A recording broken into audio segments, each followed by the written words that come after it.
எப்படி போட்டோக்கு போஸ் கொடுத்துட்டு நிக்கறாங்கன்னு. நாமளே இப்படி எல்லாம் நின்னு போட்டோ எடுத்துக்கலாம் மாமா. ஏண்டி அவங்க வயசு பிள்ளைங்க எடுத்துக்கிட்டு இருக்காங்க, நமக்கு என்ன? பேசாம நில்லு.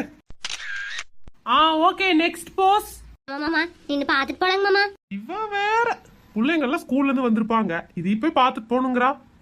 ஏனுங்க மாமா அந்த புள்ளை பாருங்க எப்படி அழகா தூக்கிட்டானே. ச்சே என்ன அழகா இருக்குது. நாமளே இப்படி எல்லாம் போட்டோ எடுத்தா நல்லா இருக்குமாக்கு. அந்த புள்ள நல்லா சிம்ரன் மாதிரி சிக்கன் இருக்கு, அதான் அழகா தூக்கிட்டான். இவளையெல்லாம் தூக்கணும்னா ஏதோ சொன்ன மாதிரி இருந்துச்சு. என்னது? ஆனா ஒண்ணுமில்ல, அங்க வாரு. ஓகேப்பா எல்லாம் ரெடி ஆயிடுச்சு, பேக்கப் பண்ணிக்கலாம். எனக்கு போட்டோகிராஃபரே கொஞ்சம் நில்லுங்க. எதுக்குடிப்பா அவங்கள கூப்பிடுற? மாமா வந்ததே வந்துட்டோம், நாமளும் ஒரு போஸ் கொடுத்து ஒரு போட்டோ எடுத்துட்டு போவோம். பாக்கிறதுக்கு நல்லா இருக்கும்ல. தேவையில்லாத வேலையெல்லாம் பாத்துக்கிட்டு இருக்கிற. அட நீங்க கம்பெனி இருக்கு மாமா. எனக்கு போட்டோகிராஃபரே நான் கொஞ்சம் நில்லுங்க. என்னம்மா என்ன வேணும்? எனக்கு ஒரு போட்டோ